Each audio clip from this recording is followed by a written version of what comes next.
Dark tales of trust destroyed, wives murdered by the very men they lived with. Subscribe, like, and comment to keep following the shadows. The spring rain fell softly over Bethesda, Maryland, bathing the quiet suburban streets in a gentle mist as the evening of March 1, 1976, settled into a cool, damp hush. Annette Bishop, 37 years old, with striking green eyes and auburn hair that framed her face in loose waves, moved through the kitchen of her colonial-style home at 8,108 Lilystone Drive, her hands deftly chopping carrots for a stew, the aroma of simmering beef and herbs filling the air. The house, a $150,000 purchase from their diplomatic years, was a haven of warmth with its hardwood floors, family photos on the mantel, and the faint sound of a radio playing classical music from the living room. Annette, a former schoolteacher turned homemaker, balanced her days caring for their 3 children, William, 13, with his father's sharp intellect and love for chess, Brenton, 10, a quiet boy who collected rocks, and Jeffrey, 5, whose laughter echoed as he played with toy cars on the rug. Her mother-in-law, Lobelia Bishop, 68, lived with them, her presence a steady anchor in the sprawling home, her knitting needles clicking in the den as she worked on a scarf for Jeffrey, her voice calling out, "Annette! Need more time for the stew." Annette smiled, her reply warm. "Got it covered, Mom. Dinner's almost ready." William Bradley Bishop, 40, tall and lean with a chiseled jaw and piercing blue eyes that seemed to see through people, stood in the garage, his hands adjusting a toolbox, his mind elsewhere as he polished the chrome on his Ford Mustang, the car a relic of his younger days before the weight of family and secrets. Known as Brad to friends, he was a man of brilliance and mystery, a Yale graduate from 1957 with a degree in international relations, fluent in French, Spanish, Italian, and German. His career in counterintelligence for the U.S. State Department, taking him to posts in Milan, Belgrade, and Addis Ababa. His work, shrouded in secrecy, involved debriefing defectors, analyzing Soviet intelligence, and cultivating assets in smoky cafes. His charm and language skills a perfect cover for a life of espionage. The Bishops had returned to Bethesda in 1974 after his last posting in Ethiopia, Brad transitioning to a desk job at the State Department, his days now filled with reports and briefings, his nights restless with the pressure of a crumbling marriage and mounting debts, $20,000 in loans, a mortgage payment overdue, and whispers of an affair with a colleague, Marjorie, a linguist who shared his love of coded messages and late-night drinks. Annette sensed the distance growing, her journal entries in a locked diary detailing Brad's late nights, his irritability, the way he snapped when she asked about their finances, his excuse of classified work, a wall she couldn't breach. Born August 12, 1938, in Pasadena, California, Annette had been a bright student, her teaching degree from UCLA a stepping stone to a life she hoped would be full of travel and love. She met Brad at a diplomatic reception in 1960, his wit and stories of Paris drawing her in. Their marriage in 1962, a whirlwind of embassy parties and promises of adventure. The children came fast, her role shifting to mother and homemaker, her days in Bethesda, a routine of school runs, PTA meetings, and church on Sundays at St. John's Episcopal. Her faith, a quiet strength.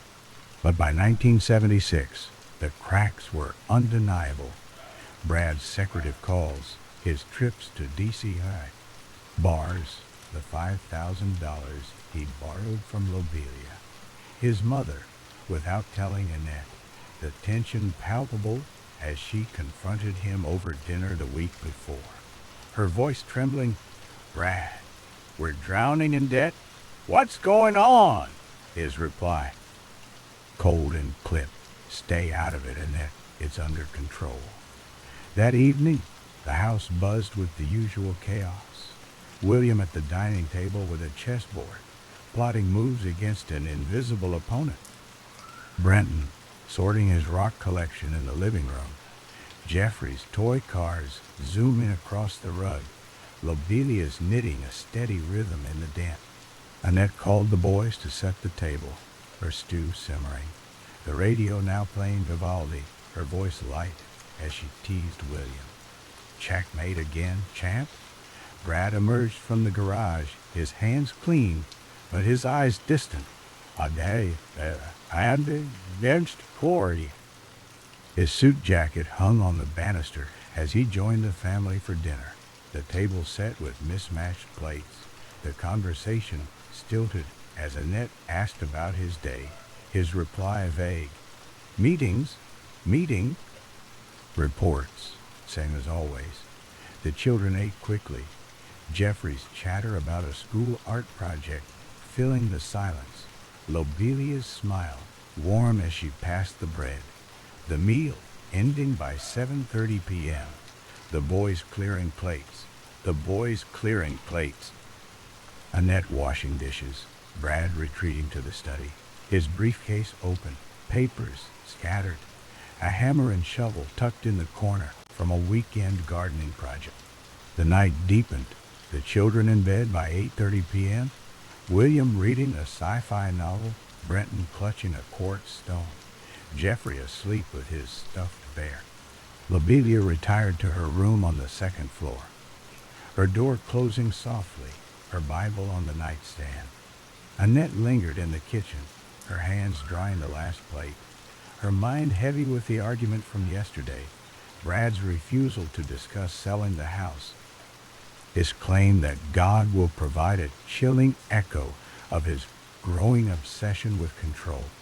She didn't see him slip back into the house from the garage, his footsteps silent on the carpet, the hammer in his hand, its steel head gleaming in the dim light of the hallway. Annette turned to hang the dish towel, her back to him, her humming soft as she reached for the light switch. Brad's shadow falling across the counter, his arm raising the hammer with a swift, practiced motion. Over the and the body, at the end, into the end. The blow striking the back of her head with a dull thud, the bone cracking under the force, her body crumpling to the linoleum, blood pooling from the gash, her hands twitching once before stilling, her eyes open in shock, her breath gone in an instant. Brad stood over her, his face blank, his pulse steady, the counterintelligence training that taught him to act without hesitation, guiding his hands as he dragged Annette's body to the garage, her 130-pound frame light in his grip, her auburn hair trailing blood on the floor. The house was quiet, the radio's music masking the faint thump, his plan unfolding with chilling precision. A plan born weeks earlier when the bank sent foreclosure warnings, his affair with Marjorie, a dream of escape. His family, a chain he believed he could break to spare them shame. He climbed the stairs to Lobelia's room, her light on, her voice soft as she read her Bible. "Brad, is that you?" He entered, the hammer hidden behind his back. His voice calm. "Just checking in, Ma." The blow to her temple was swift, her body slumping in the chair, blood dripping onto the scarf she'd been knitting, her eyes closing as if in sleep, her faith no shield against her son's madness. The children were next, Brad moving like a ghost through the darkened house, his footsteps silent on the carpeted stairs, the hammer cleaned and ready. William's room first, the boy asleep with his book open, the hammer crashing into his forehead, his body jerking once, blood staining the pillow, his chest pieces scattered on the floor. Brenton stirred as Brad entered, his voice a whisper. "Dad?" The hammer silenced him, the blow to his temple quick, his small body curling in the bed, his rock collection untouched. Jeffrey last, his bear clutched tight, the hammer striking his cheek, his cry brief, the blood pooling on his dinosaur sheets. The house now, a tomb of silence, the radio's Vivaldi, a haunting requiem. Brad worked fast, his hands wrapping each body in bed sheets, dragging them to the garage. Annette's beside Lovelia's, the boys in a row, their forms small and still, the blood wiped from the floors with bleach. The hammer cleaned and returned to the toolbox. The Ford Mustang's trunk was his next step, the bodies loaded one by one, Annette first, her body folded tight, Lobelia next, her frail frame easier, the boys last, their small forms stacked like luggage, the tarp from the garage covering them, the car's shocks creaking under the weight. Brad drove into the night, the rain a steady patter, his destination the Great Smoky Mountains National Park, 500 miles south, a place he'd camped as a boy, its dense forests and forgotten trails a perfect grave. The drive took 8 hours, his headlights cutting through the dark, the radio off, his mind a checklist. Dispose, vanish, rebuild. By 4 a.m., he reached a remote trailhead near Bryson City, North Carolina, the rain masking his tracks as he dug 3 shallow graves with the shovel, the soil soft from the storm, Annette's body first, her face pale in the moonlight. Lobelia next, her scarf tucked with her, the boys together, their small hands touching in the dirt. He covered them, the mound smooth, leaves scattered to hide the disturbance. The Mustang's trunk emptied, his hands muddy but steady as he drove back to Bethesda by noon, the house untouched, the neighbors asleep. Brad's cover was meticulous, his counterintelligence training a blueprint for disappearance. He parked the Mustang at Baltimore, Washington International Airport, the keys left in the ignition, his flight to Miami, under the alias George Martin, a name he'd used in Belgrade for covert ops.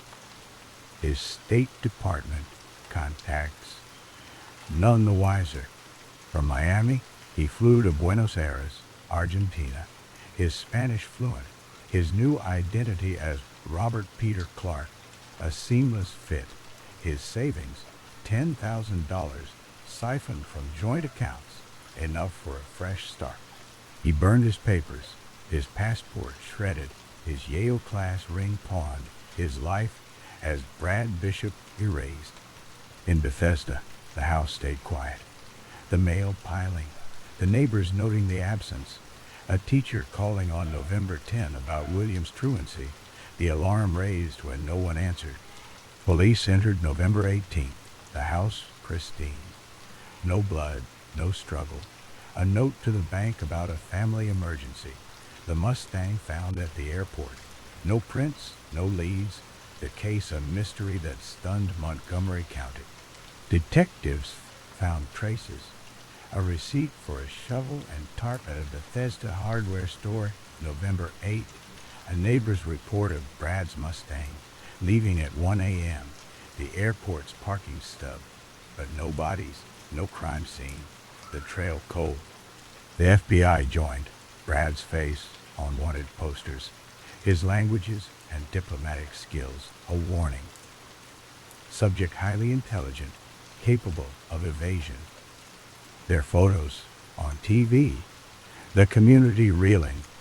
Saint Mayar, John's Episcopal holding vigils, Annette's sister, Joan praying.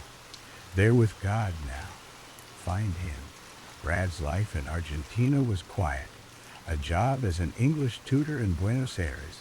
His evenings at jazz clubs, his charm disarming. his past buried under a new name, a new face with no glasses, his hair dyed darker, his fluency a sheath. By 1978, he moved to Italy, his Italian perfect, a clerk's job in Milan, a girlfriend named Sophia, a librarian unaware of his shadow, his letters to old colleagues vague, postmarked from Europe, his trail a ghost. His trail a goat. The case lingered. The FBI's hunt spanning continents. Sightings reported. A man in Stockholm, 1978, speaking German. Another in Barcelona, 1980, matching his height, but none confirmed. The breakthrough came in 1981. A State Department colleague spotting Brad in Sorrento, Italy, at a cafe. His laugh unmistakable. The report to the FBI too late. Brad gone by the time agents arrived. The bodies remained missing. The Smoky Mountains searched. Old mines and trails combed. Nothing found. The graves too deep in the wilderness. By 1994, America's Most Wanted aired the case. A forensic sketch aging Brad to 58, his features sharper, his glasses gone, the tip line quiet. Brad's life faded into rumor. A sighting in Switzerland, 1998. A polyglot in a bookstore. Another in Greece, 2002. A tutor with no pad. The FBI's file grew, 1,200 pages by 2010. His languages and intelligence a wall. His disappearance a masterclass in evasion. His Yale mind outpacing the law. Annette's family mourned. Joan raising funds for missing persons. The Bethesda house sold in 1977. The new owners uneasy. The garden untouched. Brad's mother's knitting, found in her room, was donated to the church. The scarf unfinished, a relic of loss. The case stayed open. The FBI's 2014 bulletin naming Brad a fugitive. His age 78, his health unknown, his death possible but unconfirmed. The Smoky Mountains held their secret. The graves undiscovered. Annette's stew recipe a memory in Joan's kitchen. The children's toys in storage. Brad's brilliance a curse that vanished a family. His shadow a warning of intellect turned lethal. As this story fades, another one waits in the shadows. The autumn leaves crunched underfoot in the quiet suburb of Westfield, New Jersey, as the morning sun filtered through the branches, casting dappled light on the grand Victorian home at 431 Hillside Avenue.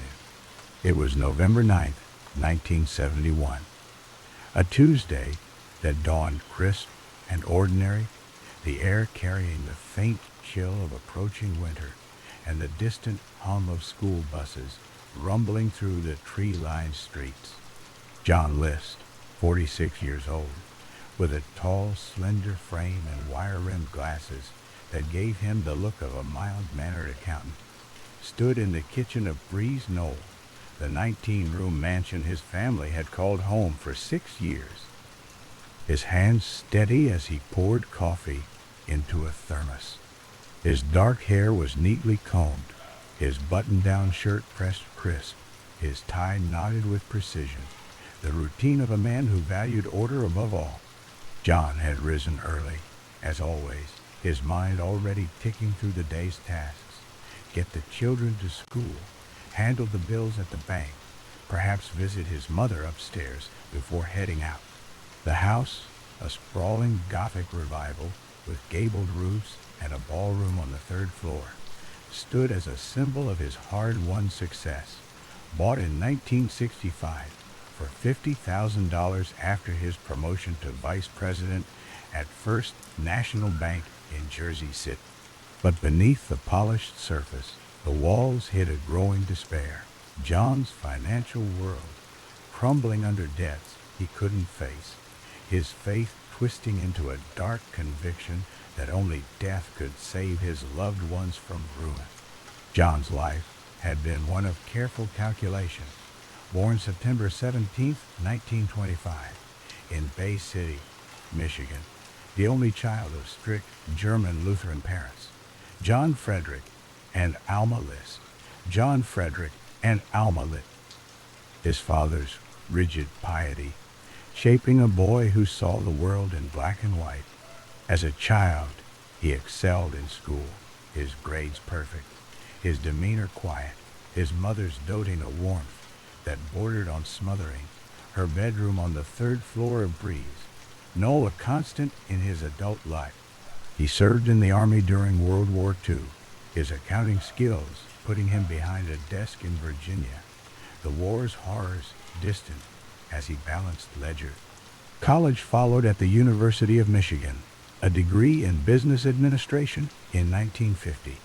His marriage to Helen List, née Downey, a Scottish immigrant with a gentle smile and a history of mental illness in 1950.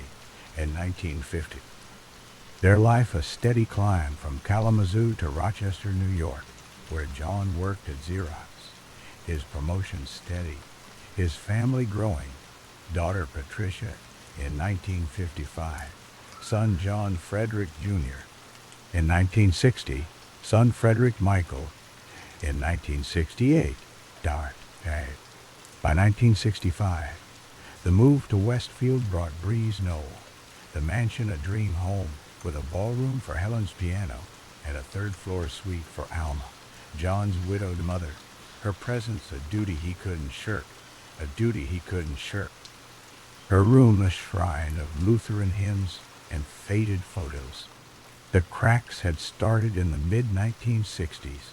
John's job at the Jersey City Bank faltering as the economy tightened, his salary stagnant at $28,000 a year. The mansion's mortgage and taxes eating half. Alma's nursing home costs a burden he hid. Helen's health declined, her syphilis from a premarital infection flaring into neurological episodes, her migraines and blackouts leaving John to care for the children alone, his resentment building as Patricia rebelled at 16. Her long hair and short skirts, a sign of the hippie influence he despised. John turned to his Lutheran faith, his church, the Zion Evangelical Lutheran on Elmer Street, a refuge where he taught Sunday school, his sermons on duty and salvation a mirror to his turmoil. By 1971, the bank closed in April. John's job gone, his unemployment hidden as he dressed for work each day, riding the train to New York to read newspapers and pray for a miracle that never came. The debts mounted, $30,000 in credit, Alma's care $1,200 a month, the house at risk of foreclosure, John's mind twisting the crisis into a divine test, his pastor's words on eternal life, a seed that grew into madness. That morning, John moved through the house with mechanical precision, his plan formed over weeks of sleepless nights. His Lutheran belief that killing his family would save their souls from poverty and damnation, a justification that steadied his hand. He kissed Helen goodbye at 7:45 a.m., her 36-year-old face pale from a migraine, her voice soft as she waved from the kitchen, unaware her husband carried a Colt .22 revolver in his briefcase. The children left for school in the family's Ford Galaxy, Patricia, 16, in her plaid skirt and sweater, chatting about a band concert, John Jr., 15, with his crew cut and quiet demeanor, kissing his mom, Frederick, 13, the baby of the family, with a love for model airplanes, hugging Helen tight. John drove Alma to her doctor's appointment in Union, his 84-year-old mother frail but sharp, her voice frail as she asked about the bills. John's replied calm, "God provides, Mother." John climbed the stairs to Alma's third-floor suite, the ballroom's organ music from a record player filling the air, his knock soft as he entered her room, the Colt .22 in his hand. Alma sat in her armchair by the window, her Bible open on her lap, her white hair pinned neat, her eyes lifting in surprise as John approached, his voice gentle, "Mother." Her faith absolute, but the shot rang out.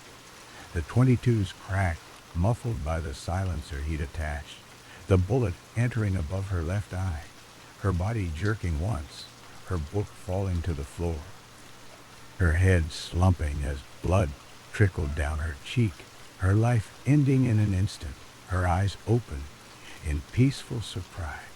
John covered her with a sheet, his hand steady as he descended to the second floor, the house silent, save for the organ's hymn, his footsteps soft on the carpet. Helen was in the kitchen, her back to him as she washed dishes, the water running, her voice humming a tune as he entered, the Colt raised, the shot to the back of her head exploding her skull, her body crumpling to the floor, blood pooling on the linoleum, her arms splayed, her wedding ring glinting in the light. John dragged her to the ballroom, her body heavy, her head lolling, the blood trail smeared with a rag, the organ's music a dirge for his deed. The children returned at 3 p.m., Patricia first, her school bag dropping in the hall, her voice calling, "Mom, Dad home." John met her at the stairs, his smile calm, the Colt in his pocket, his voice warm. "Your mother's resting. Come see." She followed, her footsteps light, her surprise turning to confusion as he led her to the ballroom. Up. The door closing behind her, his hand on her shoulder. "Patty, it's time to join the Lord."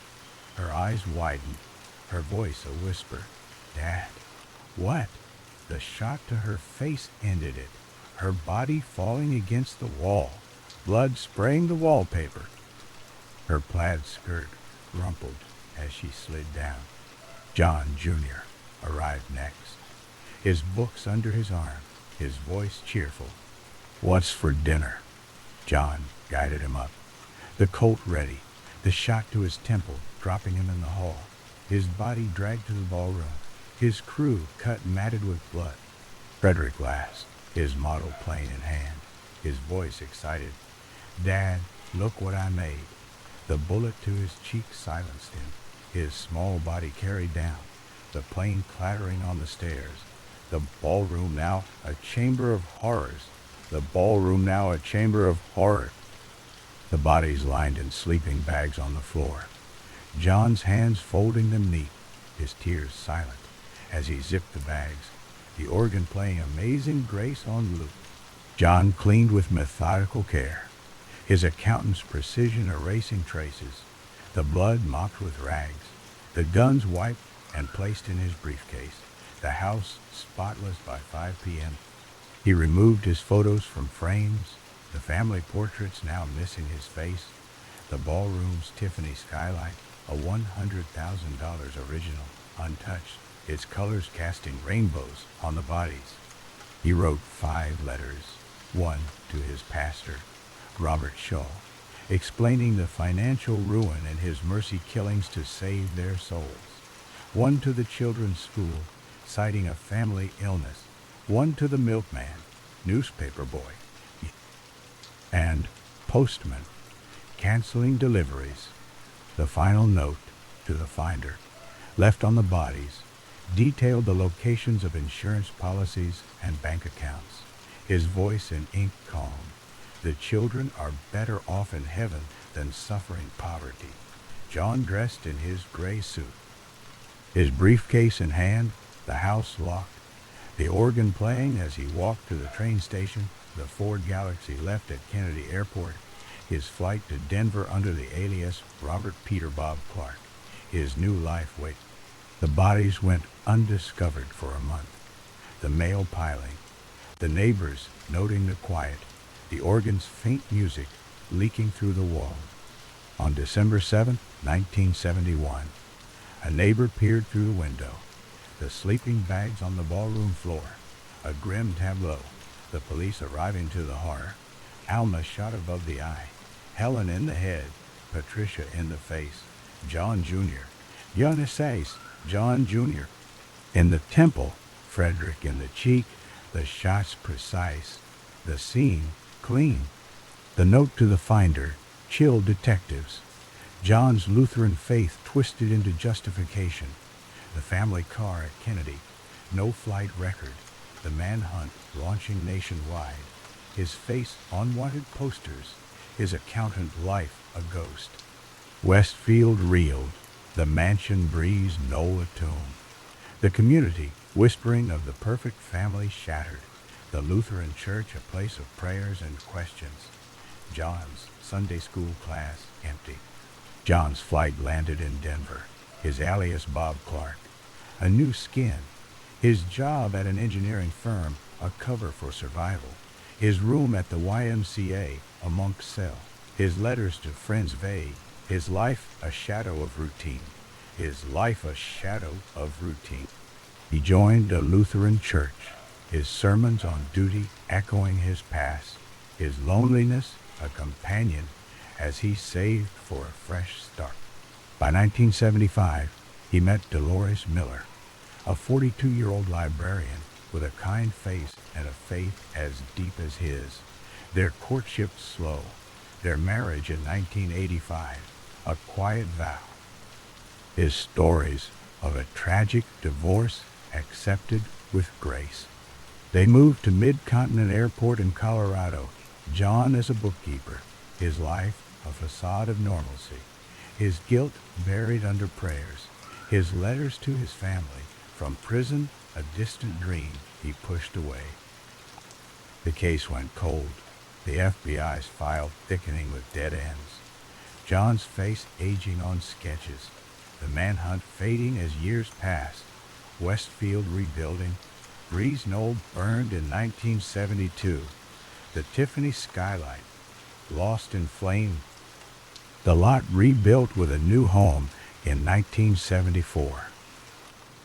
There, John's new life held, his church community a refuge, Dolores his anchor, his past a locked door, until 1989, America's Most Wanted airing the case on May 21st. Frank Bender's forensic sculpture, a masterpiece of prediction. John's face aged 18 years, glasses thicker, hair gray, the bust so accurate it chilled viewers.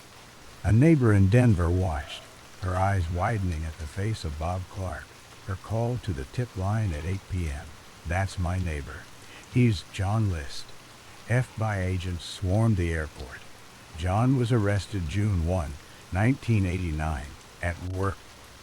His hands raised, his voice calm. I expected this someday. Dolores wept, her world shattered, the sculpture's precision a triumph of art and justice. The extradition to New Jersey was swift.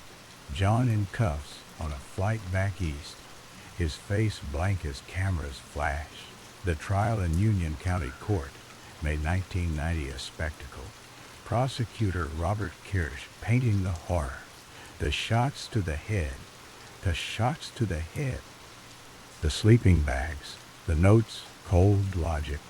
John's defense, Alexander, argued insanity, his faith a delusion, but the jury saw calculation, guilty of 5 counts of first-degree murder, May 23, 1990.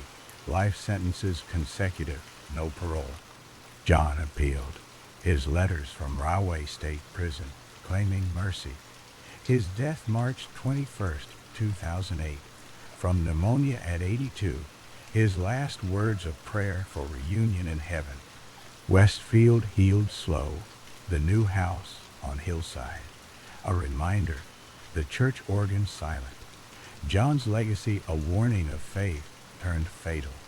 As this story fades, another one waits in the shadows. The autumn leaves swirl gently in the cool breeze of Durham, North Carolina, casting dancing shadows across the sprawling mansion at 1810 Cedar Street. As the evening of December 9, 2001, settled into a quiet hush, Kathleen Peterson, 48 years old, with a radiant smile and dark hair, pulled into a neat bun, moved through the kitchen of the grand colonial-style home, her hands rinsing a wine glass under the faucet. The faint clink of crystal mingling with the soft jazz playing from a stereo in the living room. Kathleen, a successful executive at Nortel Networks, carried herself with the poise of a woman who had climbed the corporate ladder, her tailored blouse and slacks a testament to her professional life. Her warmth filling the house with laughter and love. The mansion, purchased in 1997 for $600,000, was a testament to their blended family success. 3 stories of hardwood floors, a winding staircase, and a backyard pool shimmering under the moonlight. Her daughter, Caitlin Atwater, 22, was away at Cornell University, while Michael's sons, Todd and Clayton from his first marriage, were out for the night, their rooms upstairs filled with college textbooks and sports system gear. Kathleen's stepdaughters, Margaret and Martha Ratliff, adopted by Michael after their mother's death in Germany, were asleep in their rooms, their soft snores a distant comfort as Kathleen planned a quiet evening with her husband. Michael Peterson, 58, with his silver hair and sharp wit, lounged in the den, his laptop open on a leather ottoman, his fingers tapping out notes for his next novel, a political thriller inspired by his days as a Vietnam War Marine and newspaper columnist. A graduate of Duke University, Michael had built a life of intellectual charm, his novels about military intrigue earning modest royalties, his op-eds in the Durham Herald-Sun, a local staple. He and Kathleen had married in 1997 after years of friendship, their romance blossoming in the wake of his divorce from Patricia Peterson and the tragic death of Elizabeth Ratliff, a close friend whose daughters he raped. The couple's life was a blend of intellectual debates and social gatherings, their home a hub for book clubs and charity fundraisers, the walls lined with art from their travels to Paris and Berlin. But beneath the polished exterior, tension simmered. Kathleen's demanding job at Nortel, where layoffs loomed, strained their finances, the mortgage and Caitlin's tuition a constant pressure. Michael's writing income had dwindled, his latest manuscript rejected, his days spent in the study while Kathleen worked late, her stress spilling into arguments over money and his late-night emails to a woman named Brad, a fitness trainer he'd met at the YMCA. That evening, the couple had hosted a small dinner, just the two of them, the dining room glowing with candlelight, a bottle of Merlot shared over grilled salmon and roasted vegetables. Kathleen's laughter filling the air as they reminisced about their first date, a jazz concert at Duke Garden. By 10 p.m., the dishes were cleared, the kitchen tidy, and Kathleen suggested a movie, her voice light as she poured another glass of wine. "Let's watch something fun, Mike. Maybe that new comedy." Michael nodded, his smile warm, but his eyes distant, his mind on an email from Brad about a meetup, his reply unsent as Kathleen joined him on the couch, her head resting on his shoulder, the TV flickering with the opening credits of America's Sweetheart. The night felt easy, the wine softening the edges of their stress, Kathleen's hand squeezing his as she whispered, "We'll figure it out. Love, the layoffs, the bills." Michael kissed her forehead, his voice soft. "Always do, Kat." But the warmth masked a growing unease. Kathleen's discovery of his emails to Brad the week before sparking a quiet fight, her voice sharp in the study. "You're hiding something, Mike. I deserve the truth. By 11:30 p.m., I deserve the truth." Kathleen yawned, her wine glass empty, her eyes heavy as she stood, stretching her arms. I'm heading to bed. Early meeting tomorrow. Michael nodded, his laptop closed, his voice casual. I'll be up soon. Gonna grab some air by the pool. She smiled, her footsteps soft on the hardwood as she climbed the back staircase, a narrow carpeted passage off the kitchen, her hand trailing the banister, her blouse catching the dim light of a sconce. The house settled into silence, the jazz fading, the pool's reflection shimmering outside, Michael's figure pacing the patio, his phone in hand, a text to Brad. Tonight's off. She's home. The reply buzzed back. No worries. Tomorrow. Michael's fingers hesitated, his mind turning over the fight, Kathleen's threat to rethink everything if he wasn't honest, his secrets, his bisexuality, the affairs, the financial strain, a weight he couldn't carry. He re-entered the house, his sneakers quiet on the tile, his decision made in the cool night air, the staircase looming as his path to her. Kathleen reached the second-floor landing, her bedroom door ajar, the king-size bed waiting with its crisp white sheets, her nightstand holding a novel and her reading glasses.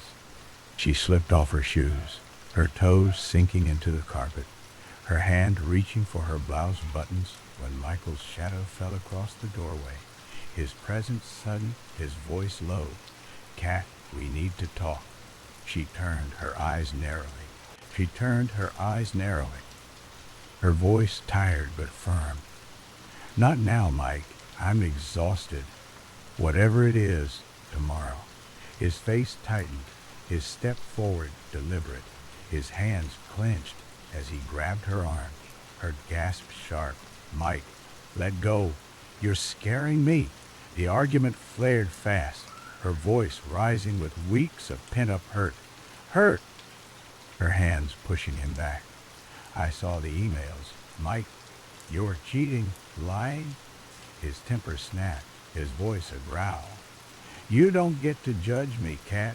Not after everything.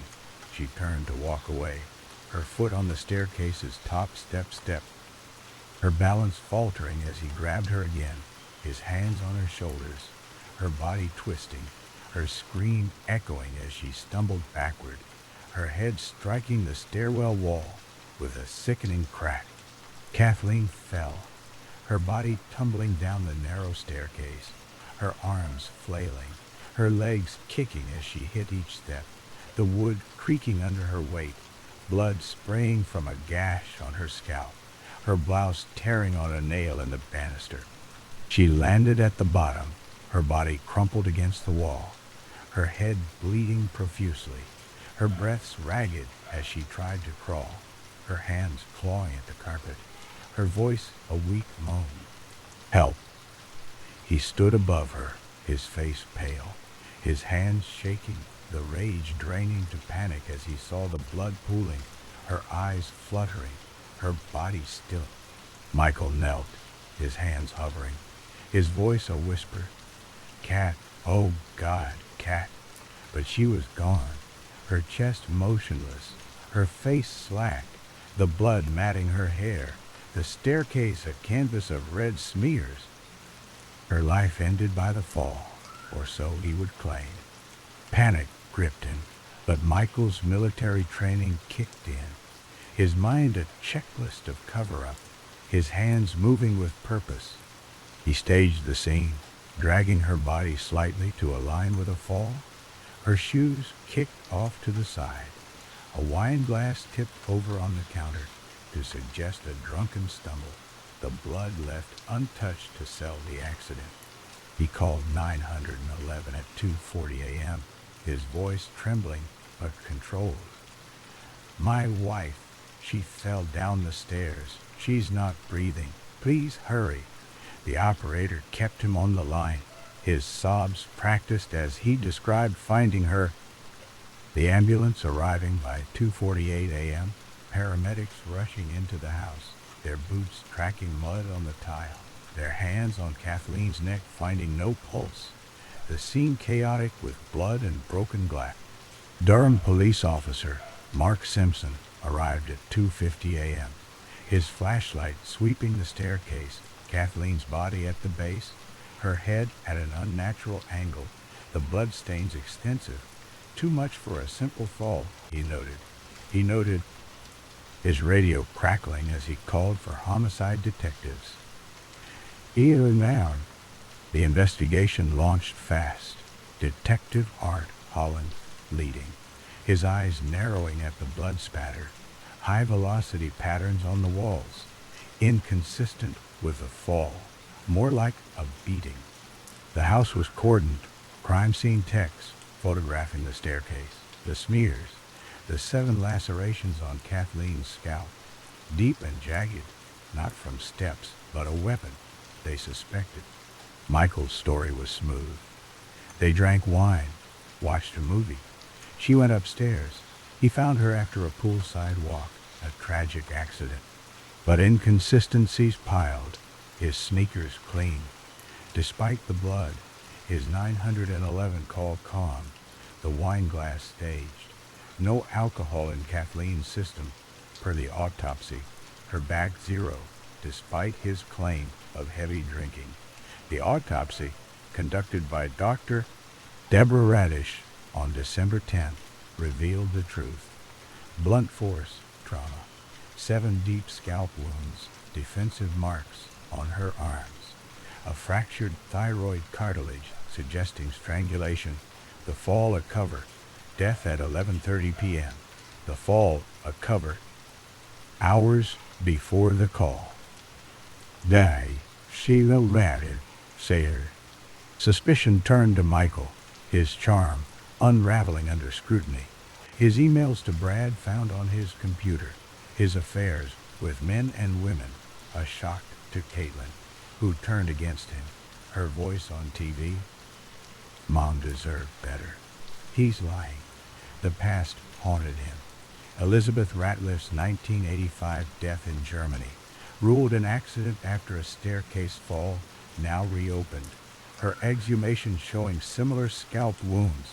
Michael the last to see her. To see her? His adoption of her daughters, a red flag. He ratted down, the Durham, Jim Harden, charged Michael with first-degree murder on December 20th, 2001. His arrest at home, cameras flashing as he was cuffed, his face blank, his bail set at $850,000, unpaid, landing him in Durham County Jail. The trial began July 1st, 2003, in Durham Superior Court. Prosecutor Harden painting Michael as a liar. His motive financial, Kathleen's $1.40, Kathleen's $1,000,000,40. Her Nortel stock, his affairs a betrayal, the staircase stage. Defense attorney David Rudolph argued accident. Kathleen's fall from wine and Valium. The wounds from steps, no weapon found. The Ratliff case coincidental.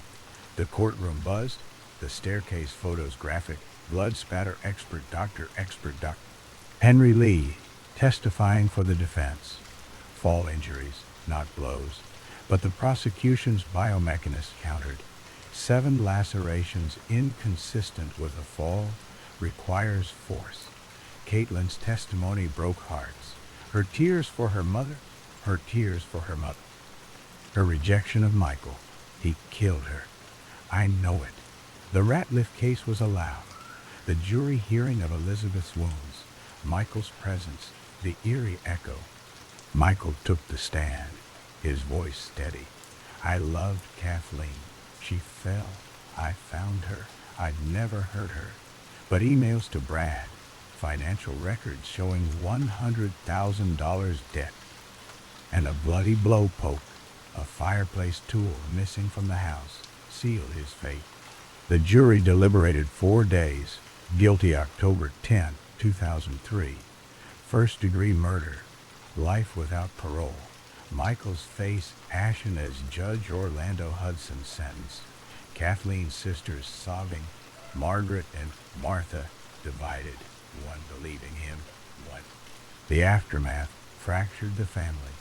Caitlin inheriting Kathleen's estate, suing Michael for wrongful death, winning $25 million in 2007, unpaid. Appeals dragged. A 2011 retrial granted for prosecutorial misconduct, false blood spatter testimony, but Michael took an Alford plea February 24, 2017. Manslaughter. His reputation ruined. He moved to a Durham apartment, his novels unsold, his sons distant, the mansion sold, the staircase repainted, Kathleen's smile, a memory in Caitlin's photos. As this story fades, another one waits in the shadows. The early summer sun hung low over the rolling hills of eastern Idaho, casting a golden glow on the quiet town of Rexburg as the evening of October 18, 2019, settled into a peaceful dusk. Tammy Daybell, 49 years old, with a gentle smile and auburn hair that framed her face in soft waves, moved through the kitchen of her two-story home on 2000 North 1200 East, her hands rinsing a plate from dinner. The faint scent of roast chicken lingering in the air. The house, a modest ranch style, built in 1997, was a haven for her family, its walls lined with photos of her 5 children, Garth, 29, a successful businessman in Utah, Emma, 28, a new mom in Arizona, Seth, 24, studying at BioIdaho, Leah, 22, pursuing nursing, and Mark, 18, a high school senior with dreams of his father's publishing company. Tammy, a school librarian with a warm laugh and a love for children's books, balanced her days at the local elementary school with her evenings supporting Chad's work at Spring Creek Book Company, where he self-published over 25 novels on apocalyptic prophecies and near-death experiences, his voice a staple at Mormon conferences on the end time. Their marriage, spanning 29 years since 1990 in the Manti, Utah temple, had been a partnership of faith and family. Their move to Salem, Idaho in 2015, a fresh start after Utah's bustle. The 5,000 square foot home, a testament to their stability. Chad Daybell, 51st, with his lean frame and salt and pepper hair that gave him the look of a thoughtful professor, sat in the living room, his laptop open on the coffee table, his fingers tapping out notes for his latest book, a sequel to his Standing in Holy Places series that explored visions of the Second Coming and spiritual warfare. A high school English teacher turned full-time author, Chad had built a niche in the Latter-day Saint community, his writings blending scripture with doomsday lore, his conferences drawing crowds eager for his insights on zombies and dark spirit. His voice, soft and measured, carried a quiet authority, his eyes sharp behind glasses as he glanced at Tammy, her silhouette in the kitchen light, a familiar comfort. Their life was one of devotion, their children raised in the faith, their home a hub for book signings and family dinners, the backyard a place for barbecues and stargazing, the end times a topic they discussed over coffee, Beaufort coffee. Tammy's support, unwavering, as Chad's fame grew. But beneath the surface, shadows had crept in. Chad's meetings with Lori Vallow, a 46-year-old mother of 3 from Chandler, Arizona, a woman he'd met at a 2018 preparing a people conference in St. George, Utah, her charisma and shared apocalyptic beliefs, drawing him into a web of obsession that would unravel everything. Lori, born Lori Noreen Cox, on April 1, 1973, to Barry and Janice Cox in San Bernardino, California, was a force of magnetic energy, her blonde hair and bright blue eyes masking a life of turbulence. 5 marriages, 3 children, 5 marriages, 3 children. A history of domestic violence and financial woes. Her 4th husband, Charles Vallow, a successful real estate investor, had adopted her youngest son, Joshua J.J. Vallow, 7, a non-verbal autistic boy with a love for his iPad and stuffed animals, and raised her daughter Tylee Ryan, 16, a spirited teen with dreams of college and travel. Lori's faith had shifted from mainstream LDS to fringe prepper groups, her belief in near-death visions and end-times prophecies aligning with Chad's writings. Their conference chat in October 2018, sparking texts that turned to calls. Her voice breathy over the line.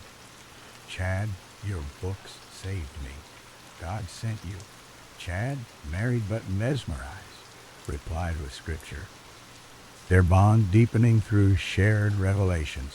Lori's claims of visions labeling people as light or dark. Her ex-husband, Charles, a zombie, blocking her path to Chad. By February 2019, they met in Utah, their affair igniting in hotel rooms. Lori's divorce from Charles filed in Arizona. Her brother Alex Cox, 48, a former cop with a temper, her enforcer in the shadows. Tammy sensed the change in Chad that fall. His late nights on the phone, his trips to conferences without her, his eyes distant during family dinners. His voice sharp when she asked about money. $5,000 from savings for book promotion, the truth his escape fund. She confided in her sister, Samantha William, over coffee in Rexburg. "He's pulling away, Sam, always talking about Lori from the conference, her visions like his." Samantha, a mother of 2 in Utah, urged her to confront him. But Tammy's faith held her, her role as wife and mother, a duty she embraced, her health declining from obesity and sleep apnea. Her breaths labored at night. Chad's obsession grew, his journals, seized later, filled with ratings of family members. Tammy, a level 2 light. Her children mixed. Lori, a level 7 light. Her kids' dark spirits blocking their union. By September 2019, Chad and Lori plotted in whispers. Her brother Alex the tool. The plan to remove obstacles, a dark pact sealed in scripture. October 18, dawned clear. The Rexburg sky blue as Tammy woke at 6 a.m., her body heavy, her CPAP mask humming as she rose, her voice soft calling to Chad in the kitchen. "Coffee ready." He nodded, his smile warm, but his eyes calculating. "Coffee ready." He nodded, his smile warm, but his eyes calculating. His mind on Lori's text from the night before. "Miss you." Soon, Tammy moved to the living room, her recliner her spot, the TV on a morning show as she sipped her cup, her breath shallow, her voice tired. Headache again. Think I'll nap. Chad watched from the doorway, his hands steady on his mug, the plan set. Lori's brother Alex, in town for family, his gun a silent promise. Alex, with his stocky build and quick temper, had driven from Arizona, his hotel room a staging ground, his loyalty to Lori absolute. His role in Charles Vallow's July 2019 shooting ruled self-defense, but shadowed by conspiracy. A bond with Chad. That morning, Alex slipped into the house while Chad distracted Tammy with breakfast. The back door unlocked, his footsteps soft on the carpet, the .22 revolver from his bag cold in his hand. Tammy settled in her recliner, her eyes closing, the TV droning as Alex entered the living room, his shadow falling across her, the shot muffled by a pillow, the bullet entering her temple with a soft pop, her body jerking once, blood trickling from the wound, her breath stopping in an instant. Alex stood over her, his face blank. The gun returned to his pocket. Chad entering moments later, his voice low. "It's done. Call it natural." The staging was quick. Chad adjusting her position, the pillow under her head, the TV remote in her hand, the scene of a heart attack in sleep, the CPAP mask on the table, a prop for her health woes. Alex slipped out, his truck rumbling away to Arizona. Chad dialing 911 at 7:15 a.m., his voice trembling. "My wife's not breathing. Please hurry." Paramedics arrived by 7:20 a.m., their hands on Tammy's neck, finding no pulse. The coroner called. "Doctor." Garth Gulbranson, noting the peaceful face, the natural causes from pulmonary embolism, no autopsy ordered, the death certificate signed by noon. Chad's tears convincing, his call to Samantha. "She's gone." To Samantha. "Sam, heart just stopped." Rexburg whispered. The small town of 40,000 mourning the librarian. Her funeral October 23 at the Rexburg Tabernacle packed. Chad eulogizing. "Tammy was my light. God called her home. Lori arrived days later. Tammy was my light." Her presence supportive, her hand on Chad's arm. Their wedding November 5 in Hawaii, a beachside vow. Lori's white dress flowing, Chad's voice steady. "Till death do us part." The honeymoon a haze of sun and secrets. Their return to Idaho a new chapter. Lori's children, JJ 7 and Tylee 16. Moving in, the blended family, a facade of normalcy. Chad and Lori's beliefs deepened, their James and Elena personas from Chad's books, a role they lived, rating people as light or dark. JJ and Tylee zombies, blocking their path. Their deaths a removal in September 2000. JJ suffocated with a plastic bag, his body burned in a pet cemetery.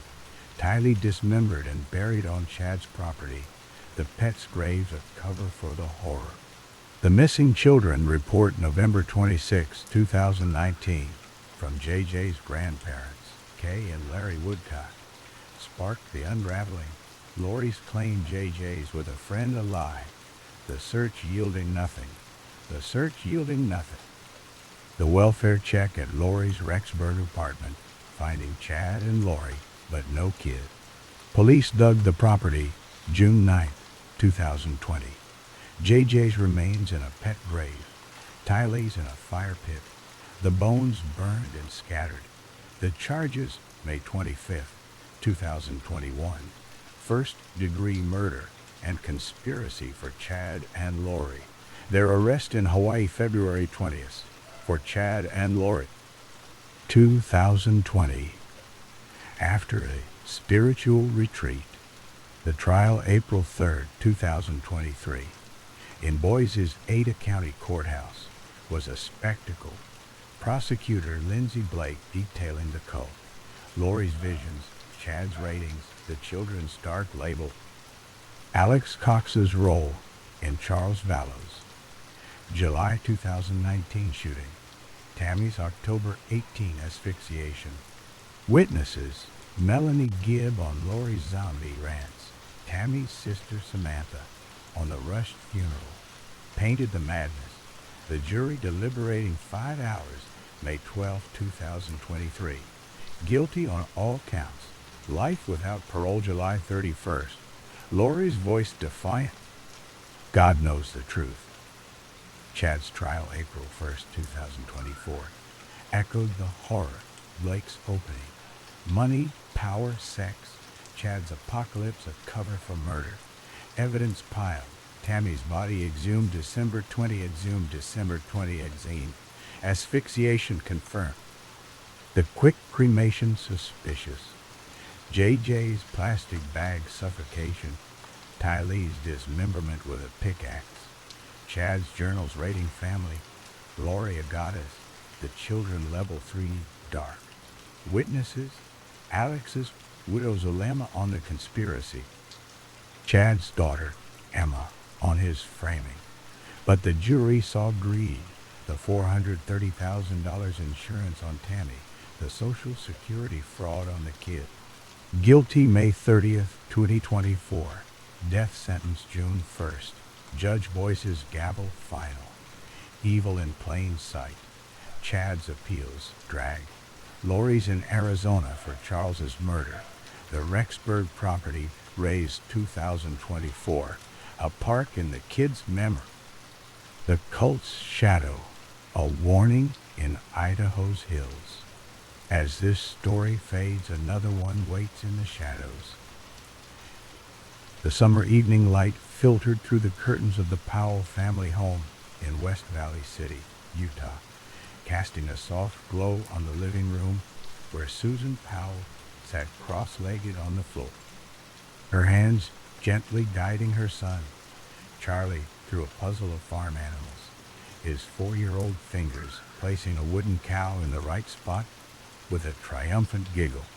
It was July 29, 2008, a warm Thursday in the Salt Lake Valley, the air outside humming with the distant call of crickets and the faint scent of barbecue from neighbors' yards. Susan, 26 years old, with blonde hair tied back in a loose ponytail and blue eyes that sparkled with quiet determination, smiled down at Charlie, her voice soft and encouraging. "That's it, buddy?" See how they all fit together?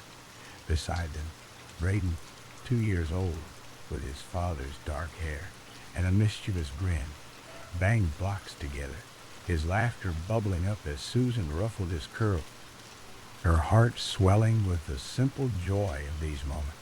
The house at 4632 West New York Street was a modest 2-story colonial, bought in 2005 with Susan's steady income from her job as a financial clerk at Wells Fargo. The walls lined with family photos and shelves of books on child development and self-help. Her way of building a stable world for her boys amid the uncertainties of marriage. Susan had always been the anchor, her life a careful balance of work, motherhood, and the quiet faith that guided her Mormon upbringing. Born October 16, 1981, to Chuck and Judy Cox in Puyallup, Washington, she was the second of 4 daughters, her childhood filled with church youth groups, family camping trips, and dreams of a career in finance. Her high school years at Puyallup South, earning her straight A's and a scholarship to Brigham Young University. She met Josh Powell there in 2000, a tall, intense engineering student with a quick wit and a passion for inventions. Their romance sparking over late-night study sessions and shared hikes in the Wasatch Mountains.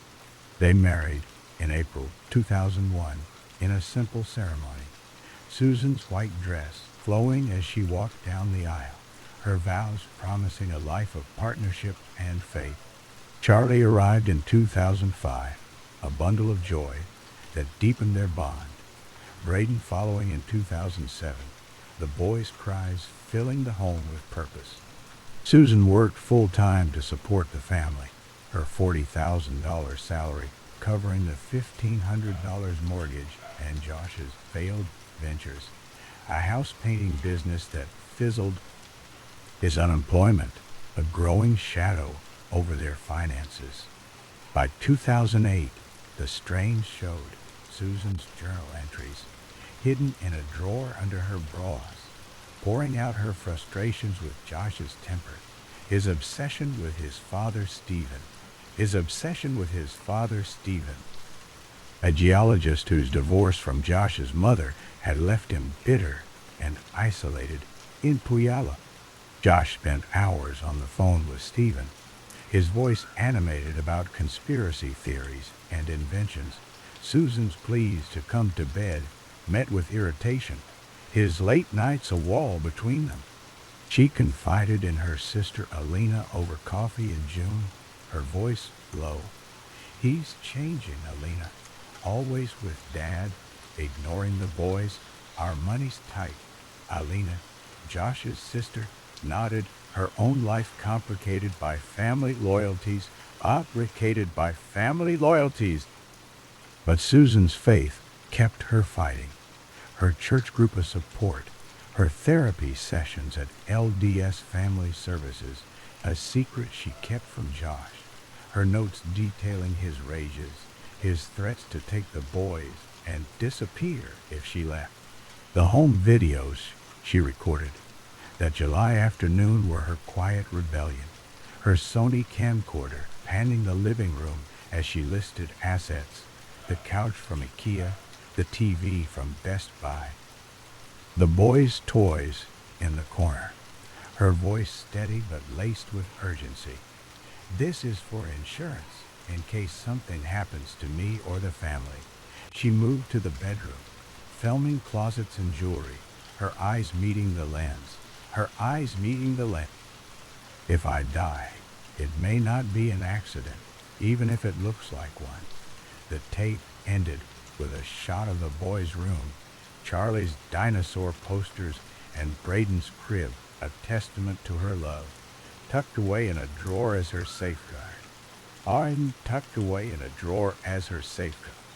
Josh Powell, 34, with his lean 6-foot frame and dark hair that fell boyishly over his forehead, moved through the garage that evening, his hands greasy from tinkering with a broken lawnmower. His mind, a whirlwind of resentment and escape. Born September 20th, 1974, to Stephen and Terica Powell. In Puyallup, Josh grew up in a home fractured by his parents' 1992 divorce. Stephen's obsession with his daughter-in-law, Susan, a poison that seeped into their marriage from the start. Josh studied business at Bayou, his engineering dreams deferred, his jobs a string of dead ends. Warehouse worker, mortgage broker, house painter, his inventions like a self-watering plant pot, gathering dust in the garage. Susan's income was the family's lifeline, her $40,000 salary covering the $1,500 mortgage and the boys' daycare. Josh's unemployment since 2006, a silent shame that fueled his rate. He spent hours on the phone with Stephen, their talks an echo chamber of grievances. Stephen's journals, later seized, filled with lurid fantasies about Susan, his love for her, a creep that Josh dismissed but absorbed. His own frustrations with Susan's nagging over money, and his father, a spark that ignited argument. Friends like Kiara Ferguson noticed the change. Susan's calls in July tearful. "He's distant, Kiara, always with his dad, ignoring me." That night, the house quiet after dinner. Pancakes from a box mix, Giovanna Owings, a neighbor, joining for the meal, her presence of brief normalcy as Susan complained of a headache, retiring early at 5 p.m.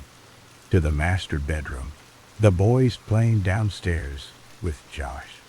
Giovanna left at 8:30 p.m., waving to Josh, who mentioned a spontaneous camping trip to the desert, an odd plan for the 40-degree cold, his voice casual as he bundled Charlie and Braden in coats and blankets. Around midnight, the house silent. Josh loaded the boys into his white minivan, the engine rumbling as he drove west toward Coale County, the Simpson Springs Desert, 160 miles away, the boys asleep in the back, their small forms oblivious to the nightmare unfolded. Susan lay in bed, her breathing even, her hand on her belly, the home videotape in the drawer, her unspoken fear. Josh's footsteps soft on the stairs as he returned from the garage, his shadow falling across the bedroom door. Josh stood over the bed, his eyes fixed on Susan's sleeping form, his hands clenching at his sides. The decision made in the quiet hours after Giovanna left. His resentment over her control. Her insistence on family therapy. Her insistence on family therapy. Her secret savings account for escape. A weight he could no longer bear. He had packed the minivan with camping gear, a tent, sleeping bags, a propane stove, his story for police rehearsed. Susan asleep when he left, gone when he returned. But the truth was darker, his hands moving with purpose as he approached the bed. Susan stirring slightly, her eyes fluttering open in confusion. "What time is it?"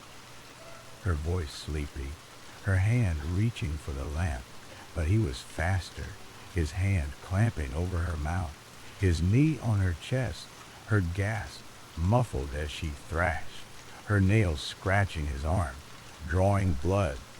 Susan's eyes widened in terror, her body twisting, her pregnant belly making her movements clumsy, her free hand clawing at his wrist, her voice a choked plea. The boys stopped. Josh's face was stone, his free hand grabbing a piece of firewood from the bedside, a heavy oak log for the fireplace, his arms swinging in a wide arc, the wood connecting with the back of her head with a sickening crack, the impact jarring her skull, blood blooming from the gash as she slumped, her body going limp, her eyes rolling back. Susan gasped, her hand clutching the wound, blood seeping between fingers, her voice a weak moan. "The baby." He struck again, the log thudding against her temple, her body convulsing, her breaths ragged as she curled fetal, her fight fading, the life ebbing from her in minutes, her final twitch a whisper in the dark. Josh stood over her, the log dropping from his hand with a thud, the room silent save for his ragged breaths, the house unaware, the boys asleep in their room. Panic surged, but his mind snapped to action, his engineering precision taking over, his plan to make it look like she left, her purse, keys, and ID on the counter, her Toyota Corolla in the driveway.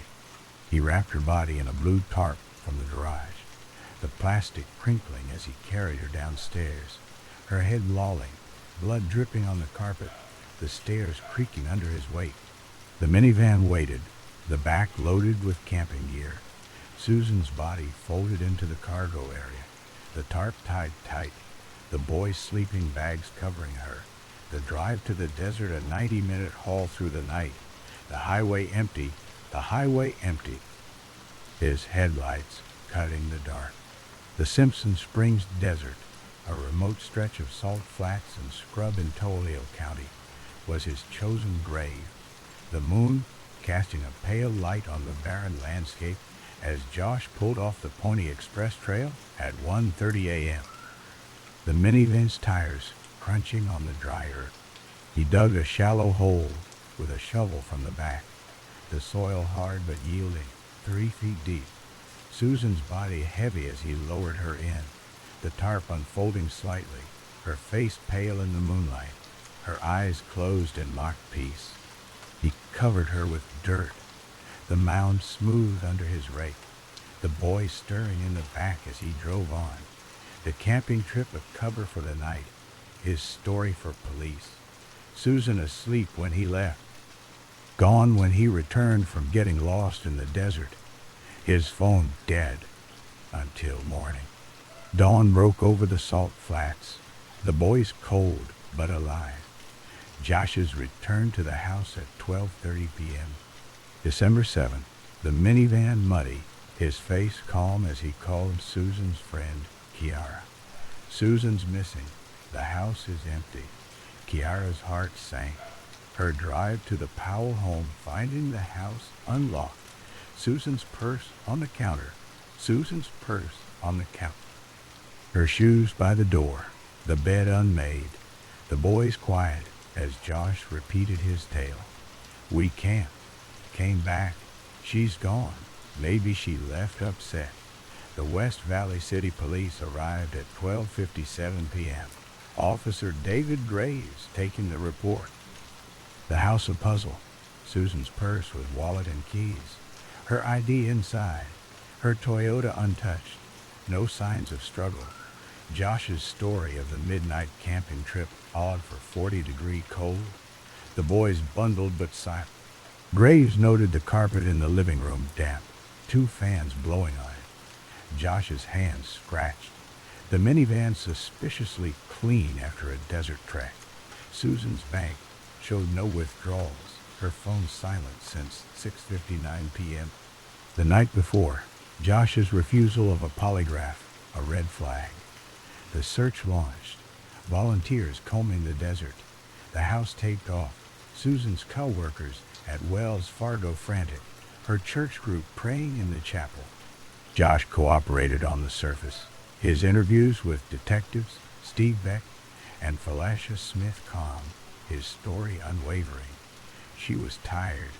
I took the boys camping to test the generator. Came back. She's gone. But cracks showed. His late-night drive to his father's in Puyallup, Washington, the boys with him, his packing of Susan's clothes as if she ran away. The home video surfaced during the search, found in the drawer by a detective. Its contents played in a quiet room, Susan's voice filling the space with eerie prescience. This is our home inventory, in case something happens to me or my family. She panned the living room, listing the couch, the TV, her tone matter-of-fact, but her eyes meeting the lens. If I die, it may not be an accident, even if it looks like one. The tape became evidence, Susan's words of posthumous accusation, Josh dismissing it as paranoia from stress, his face calm but his eyes darting. The investigation intensified. West Valley. PD treating it as suspicious. Searches of the desert yielding Josh's tire tracks, but no campsite, no sign of Susan. Polygraphs offered, Josh refusing, lawyering up, moving the boys to Stevens in Puyallup, away from Utah's scrutiny. The Cox family fought for custody, their pleas to Child Protective Services falling on deaf ears at first. Judy Cox's voice breaking on TV. Susan's not the type to leave her boys. Josh knows something. Chuck Cox, Susan's father. Chuck Cox, Susan's father. A stoic engineer, drove the streets nightly, his flashlight sweeping ditches, his heart heavy with the void. Josh's life unraveled under the spotlight. His website, susanpowell.org, launching in January 2010. His posts proclaiming innocence, theories of cult abductions or Susan's secret lover, his charm a mask for detectives.